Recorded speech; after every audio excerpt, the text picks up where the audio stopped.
Welcome back to Open Window Politics. Today we're going to be going over which presidential candidate has a better chance at winning this ever-important state of Pennsylvania in the 2024 presidential election.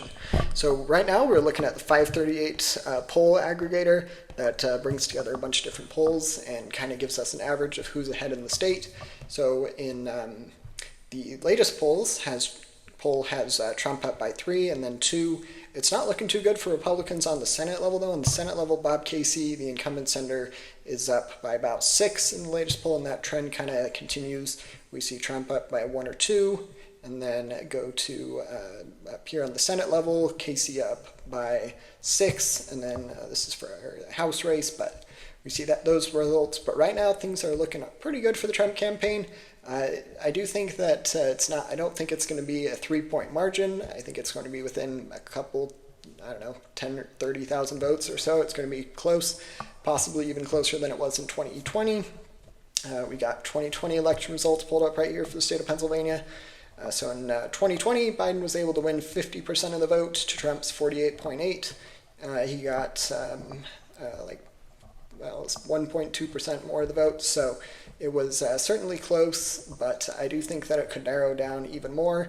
It could be possibly one of the most competitive states of the 2024 presidential election and have one of the closest margins. The state is one of Biden's home states, Delaware, of course, as well, but so he does have slight advantage there. Feel free to watch my latest prediction on whether or not I predict the state will go to Biden or Trump, but at the moment things are pretty close. Trump is up in the polls. Bob Casey, the Democratic senator, is up by about 6 points on the Senate level, and it will be interesting to see if Bob Casey is able to pull Biden across the finish line. But I could definitely also see a world, as the polls are indicating right now, where Trump ends up winning the state narrowly, and Bob Casey ends up winning by 5 or 6 points.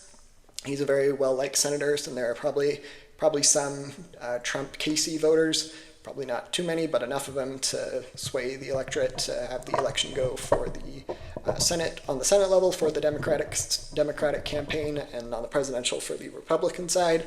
Biden's low popularity numbers are not helping him in the state of Pennsylvania or anywhere.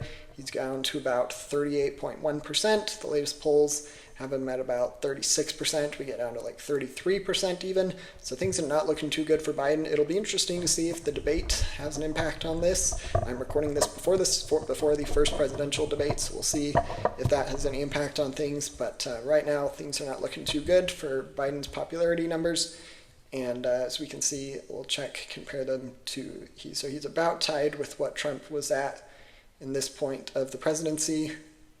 Let's see here. Can't quite do it. But anyhow, so things are close. We'll have to see what ends up happening. The debate may have an impact, and I think in the state of Pennsylvania, it's going to be definitely a close election. It's got kind of the two main urban centers there, Pittsburgh and Philadelphia, that Biden really needs to drive up support in order to win the state. And most likely, the candidate who wins the state has a good chance of winning the rest of the Rust Belt. And with it, the presidency, Biden just needs to win the ever-important 3 Rust Belt states, as well as the other lean, likely, and safe blue states in order to win the presidential election with exactly 270 electoral college votes. Recently, Pennsylvania, in the latest census, actually lost an electoral college vote. They lost a congressional district.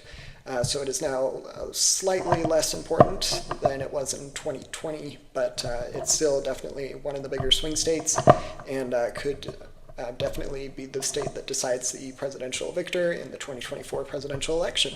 Feel free to let me know if you have any questions about my analysis or anything I talked about today. Feel free to let me know if you have any questions, and don't forget to subscribe. Thanks. Bye.